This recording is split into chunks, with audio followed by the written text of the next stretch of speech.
Hi, I'm Jillian Harvey. And I'm Dominic Joy, and for our ethics project, we revisited the 2010 British petroleum oil explosion that killed 11 people and sent 200 million gallons of oil into the Gulf of Mexico.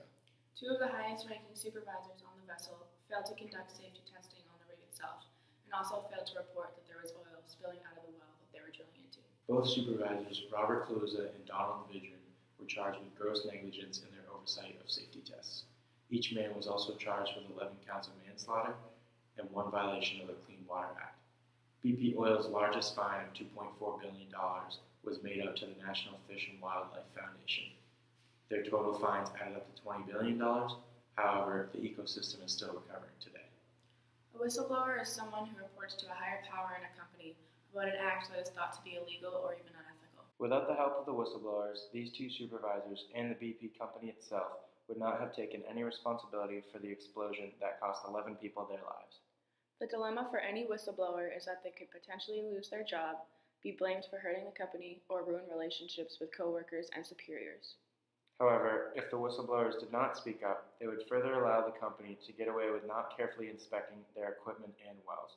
Also, they would assume no responsibility for the lives that were lost, and there would be no financial help towards cleaning up the spill in the ocean that affected so many species of wildlife. Many people in their companies today have seen suspicious, unlawful, or unethical behaviors and have chosen not to speak up in fear that they may lose their job or lose trust from their fellow employees or superiors. Whistleblowers are extremely important because they make sure companies are acting in line with ethical standards and follow laws. Whistleblowers ensure that companies cannot simply get away with these kinds of illegal activity and are held accountable for their actions. Ethics may not have been as important to companies and their employees in the past. However, especially in our generation, ethics is a major part of why employees decide to work at a company. Our generation has a higher expectation for taking care of the environment and for each and every employee. First, we applaud the whistleblowers for their courage in speaking up against the unethical behavior regarding safety testing.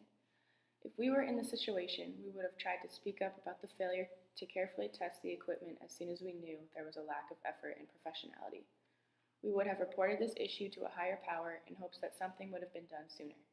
If that had not worked, we would have then taken it to the media where it would be universally known that this company was acting unprofessional where mistakes are very costly. We believe being proactive rather than reactive could have allowed us to prevent the 200 million gallon spill and save the lives that were lost. Getting the information to the right people who could do something about it would be the most effective because of the domino effect. The oil spill has continually affected the ecosystem and as a result has costed more money and time than it would have been to correctly conduct the safety testing in the first place. Overall, we would have reported the issue sooner and made sure our voice was being heard because it could have prevented this tragic event from even happening at all. Thanks for listening. Are there any questions?